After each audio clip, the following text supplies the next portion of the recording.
നമസ്കാരം. വയനാട് മുണ്ടക്കൈ ഉരുൾപൊട്ടലിൽ മരണസംഖ്യ കുതിച്ചുകൊണ്ടിരിക്കുകയാണ്. വയനാട്ടിൽ മാത്രം 60 പേരുടെ മൃതദേഹങ്ങളാണ് ഇതിനോടകം കണ്ടെത്തിയതായാണ് ഔദ്യോഗിക റിപ്പോർട്ടുകൾ പുറത്തുവരുന്നത്. മലപ്പുറം ജില്ലയിലെ നിലമ്പൂരിൽ ചാലിയാർ പുഴയുടെ തീരങ്ങളിൽ നിന്ന് ഇതുവരെ 17 മൃതദേഹങ്ങൾ കണ്ടെത്തിയിട്ടുണ്ട്. നിരവധി പേർ ഇപ്പോഴും മണ്ണിനും കെട്ടിട അവശിഷ്ടങ്ങൾക്കിടയിൽ കുടുങ്ങിക്കിടക്കുകയാണ്. പ്രതികൂല കാലാവസ്ഥയെ തുടർന്ന് NDRFന്റെ ഉൾപ്പെടെയുള്ള രക്ഷാപ്രവർത്തനം തടസ്സപ്പെട്ടിരിക്കുകയാണ് എന്നതാണ് ഇപ്പോഴത്തെ ഏറ്റവും പ്രധാന വാർത്ത.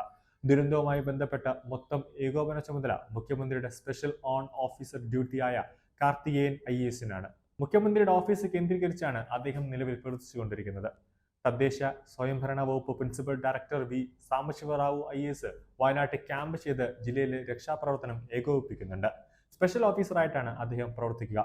അതിനിടെ ഉരുൾപൊട്ടലിൽ ദുരന്ത മേഖലയിൽ നിന്ന് 80-ലേറെ പേരെ രക്ഷപ്പെടുത്തിയിട്ടുണ്ട്. പരിക്കേറ്റവരെ ആശുപത്രിയിൽ പ്രവേശിപ്പിച്ചിരിക്കുകയാണ്. ഡെപ്യൂട്ടി കളക്ടർ ദേവികയ്ക്കാണ് ഇക്കാര്യം ചുമതലപ്പെടുത്തിയിരിക്കുന്നത്.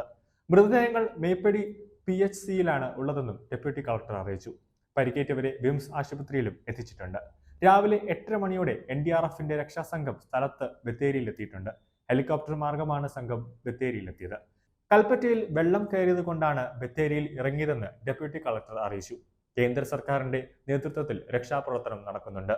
വയനാട് ഉരുൾപൊട്ടൽ സാഹചര്യത്തിൽ ധനസഹായം പ്രഖ്യാപിച്ച പ്രധാനമന്ത്രി നരേന്ദ്രമോദി മരിച്ചവരുടെ ബന്ധുക്കൾക്ക് 2 ലക്ഷം രൂപയും പരിക്കേറ്റവർക്ക് 50,000 രൂപയുമാണ് പ്രഖ്യാപിച്ചത്.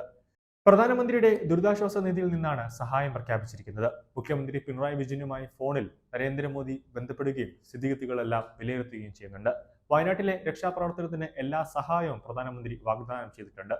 മരിച്ചവരുടെ കുടുംബങ്ങൾക്ക് 2 ലക്ഷം രൂപ ഉൾപ്പെടെ ഇനിയും സഹായം കൂടുതലായിട്ട് കൊടുക്കുമെന്ന് നരേന്ദ്രമോദി തന്നെ പറഞ്ഞിട്ടുണ്ട്. പ്രതിപക്ഷ നേതാവ് രാഹുൽ ഗാന്ധിയും ദുരന്തത്തിൽ ദുഃഖം അറിയിച്ചിട്ടുണ്ട്. കേന്ദ്രത്തിന്റെ എല്ലാ സഹായവും ഉണ്ടാകുമെന്ന് അദ്ദേഹം വാഗ്ദാനം ചെയ്തു. പ്രധാനമന്ത്രി മുഖ്യമന്ത്രിയുമായും കേന്ദ്രമന്ത്രി സുരേഷ് ഗോപിയുമായും BJP അധ്യക്ഷൻ JP നഡ്ഡയുമായും കേന്ദ്രമന്ത്രി ജോർജ് കുര്യനുമായും സംസാരിച്ചിട്ടുണ്ട്. ഇന്ന് പുലർച്ചെ 2 മണിയോട് കൂടിയാണ് വയനാട് മുണ്ടക്കൈ ചുരൽമല പ്രദേശത്ത് ഉരുൾപൊട്ടിയത്. മരണസംഖ്യ ഇനിയും കൂടാൻ ഇടയുണ്ട്. നിരവധി പേർ ഇപ്പോഴും മണ്ണിനടിയിലാണ്. ജനവാസ മേഖലയിലാണ് ഉരുൾപൊട്ടലുണ്ടായത്. നിരവധി വീടുകൾ ഇതിനോടകം തന്നെ ഒലിച്ചു പോയിട്ടുണ്ട്. രക്ഷാപ്രവർത്തനങ്ങൾ പുരോഗമിച്ചുകൊണ്ടിരിക്കുകയാണെന്നും മന്ത്രിമാർ സംഭവ സ്ഥലത്തേക്ക് എത്തിയിട്ടുണ്ട്.